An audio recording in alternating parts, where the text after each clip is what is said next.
Labadiena. Ir vėl Zaborės naujienos bei aš, Raimonda. Šiandien kalbėsiu apie protingus namus. Protingi namai ar protinga apgaulė? Kas sumokės už žaliąją transformaciją, kai politikai išdalins sąskaitas visuomeniai? Pradėsiu nuo socialdemokrato Seimo aplinkos komiteto pirmininko Lino Jonausko džiaugsmingo kabutėse statybos įstatymo pataisų pristatymo. Kodėl džiaugsmingo pasakiau kabutėse, išgirsite išklausę mano komentaro. Taigi, cituoju. Seimas priėmė statybos įstatymo pataisas, kurios padės užtikrinti, kad ateityje statomi namai būtų pigesni eksploatuoti, o energijos kainos žmonėms netaptų galvos skausmu. Seimo aplinkos apsaugos komiteto pirmininkas socialdemokratas Linas Jonauskas sako, kad priimtos įstatymo pataisos ir nuostatos padės gyventojams sumažinti didėjančias elektros energijos išlaidas.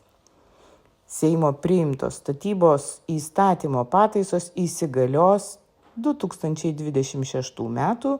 Liepos 1 d. Taigi netrukus.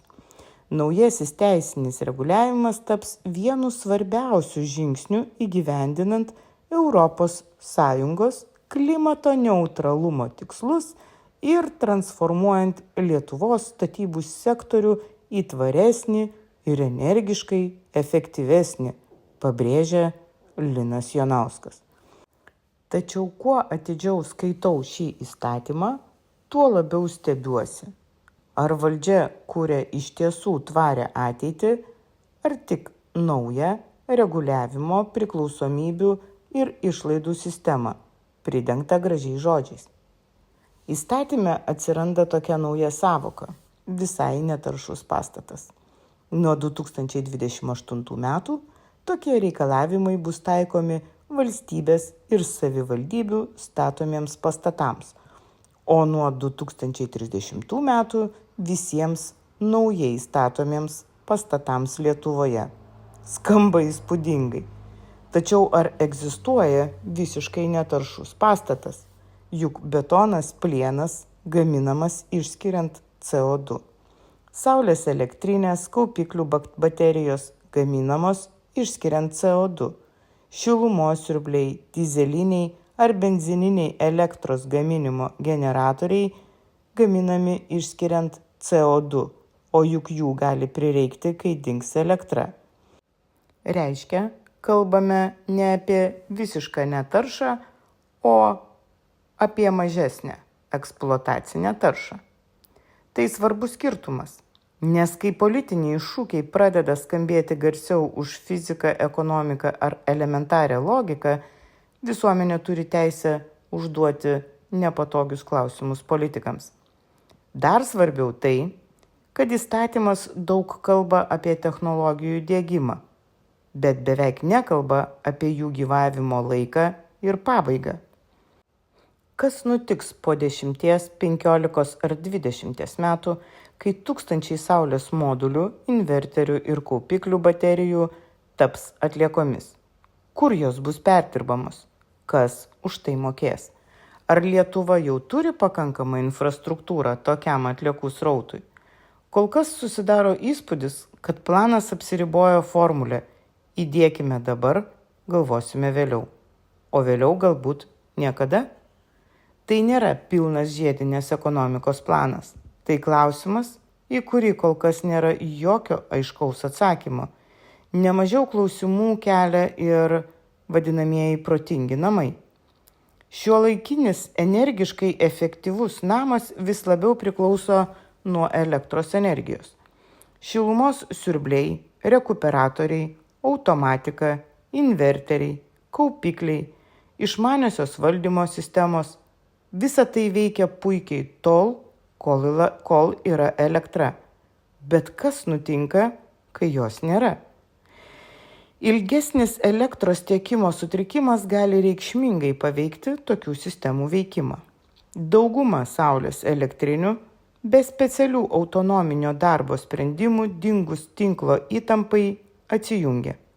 Kitaip tariant, ant stogo gali būti saulės elektrinė, tačiau namas vis tiek lieka priklausomas nuo elektros tinklo. Žiemą, kai šilumos poreikis didžiausias, saulės generacija Lietuvoje dažnai būna mažiausia. Todėl ir čia aš užduodu klausimą išmaniesiems kabutėse politikams. Ar visai netaršus namas netampa ir labai priklausomų namų? Dar vienas dažnai nutylimas aspektas – rekuperacinės sistemos.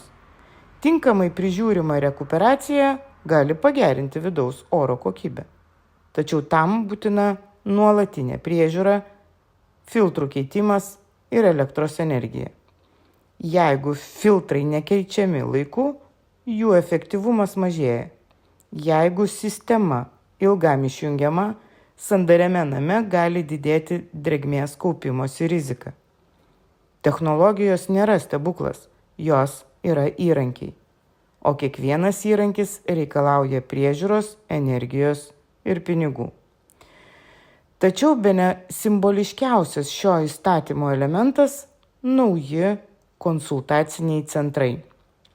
Oficialiai jie veiks vieno langelio principu ir konsultuos gyventojus. Kas gali dabar paneigti, jog tai nebūtinai pagalbos priemonė, o dar viena brangiai išlaikoma biudžetinė struktūra, kurioje darbo vietos bus kuriamos saviems. Tai yra dar vienas centras, dar vienas administracinis aparatas, dar vienas etatas. Na ir dar turbūt ne vienas kabinetas. Ir galbūt dar vienas balsas, kuris ateityje aiškins valstybės piliečiams, kaip jie turi statyti, renovuoti ir gyventi teisingose namuose. Tačiau bene mažiausiai šiandien kalbama apie tai, kaip šie sprendimai palies daugiabučių gyventojus. Europos ir Lietuvos kryptis yra aiški. Ilgainiui energetinio efektyvumo reikalavimai vis stipriau palies ir esamą būsto fondą. Tai reiškia, kad milijonai kvadratinių metrų daugiabučių anksčiau ar vėliau bus spaudžiami renovuotis ir prisitaikyti prie naujų standartų. Teoriškai tai skamba labai gražiai. Praktiškai tai reiškia nemažas sąskaitas. Didelės sąskaitas. Ir jas gaus ne politikai, ne ministerijos, ne konsultaciniai centrai. Jas gaus gyventojai, pensininkai, jaunos šeimos, vidurinė klasė, žmonės, kurie jau šiandien skaičiuoja kiekvieną eurą. Jau dabar nemažos dalies renovacijos projektų kaina vienam butui siekia 10 000 eurų. Kuo daugiau atsiras papildomų technologinių reikalavimų, tuo didesnė taps galutinė sąskaita. Šiandien centrai konsultuos, rytoj rekomenduos, poryt nustatinės gerąją praktiką. O dar vėliau gali atsirasti situacija, kai žmogui bus aiškinama, kad jo būstas nėra pakankamai žalias, išmanus ar pažangus. Ir visa tai bus daroma už to paties žmogaus sumokėtus mokesčius. Kita didelė tema – valstybės ir savivaldybių pastatai. Politikai mėgsta kalbėti apie efektyvumą, tačiau retai kalba ir skaičiuoja kainą. Nuo 2028 metų visi nauji valstybės ir savivaldybių pastatai turės būti visai netaršus. Bet kiek tai kainuos? Jeigu dėl papildomų technologijų, projektavimo, sertifikavimo ir naujų standartų valstybinių pastatų statyba brangs, skirtumą padengs ne ministerijos iš savo kišenių. Skirtumą padengs tie patys mokesčių mokėtojai. Valstybė juk neturi savo pinigų, ji turi tik žmonių pinigus. Todėl visuomenė turi teisę klausti ne tik, ar tai yra ekologiška, bet ir ar tai ekonomiškai racionalu. Dar daugiau, jei po 15 ar 20 metų paaiškės, kad dalis šiandien diegiamų sprendimų buvo ekonomiškai neefektyvūs arba sukūrė naujų aplinkosauginių problemų atsakomybės greičiausiai neprisiims nei vienas šių sprendimų autorius. Politikai pasikeis, kadencijos baigsis, komitetų pirmininkai išeis, ministrai pasikeis, o paskolos liks. Na žinoma, ir sąskaitos liks, ir prievolės liks, ir atliekos liks. Ir visą šios žaliosios bangos kainą mokės tie patys žmonės, kurių vardu šiandien kalbama apie šviesią ateitį. Svarbiausia, kad šiame didžiajame pasakojime apie protingus namus beveik negirdėti diskusijos apie taršą, kuri jau dabar egzistuoja, apie sąvartynus, pavojingas atliekas, apie užterštus vandenis ir apie pramonės taršą.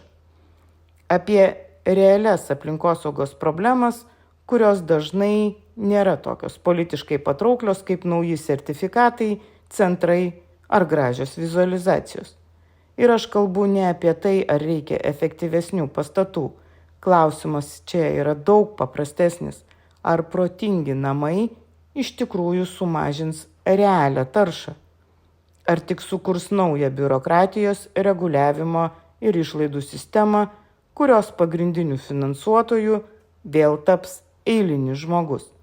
Nes kai valstybė pradeda kurti vis naujus centrus, sertifikatus, kontrolės mechanizmus ir reikalavimus, visuomet verta paklausti, ar statomi protingi namai, ar statoma labai brangi sistema, kurioje žmogus tampa tik dar vienu reguliavimo objektu. Tai tiek šiandien Zaborės naujienose. Spauskite patinka, komentuokite ir dalinkitės. Jei jums įdomus mano skleidžiamas turinys ir manote, jog jis vertas paramos, galite tai padaryti į pateiktą Klaipėdos krašto bendruomenių asociacijos paramos gavėjo sąskaitą. Labai ačiū Jums už dėmesį ir gražios dienos.